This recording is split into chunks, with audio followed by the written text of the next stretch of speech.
Chance chicken మొత్తం లాగించేసాయి. ఇవాళ శనివారం అత్త. అయ్యో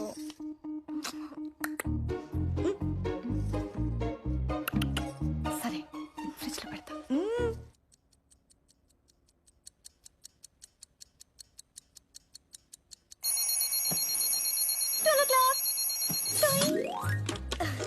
సాటర్డే పోయి సండే వచ్చింది అంటే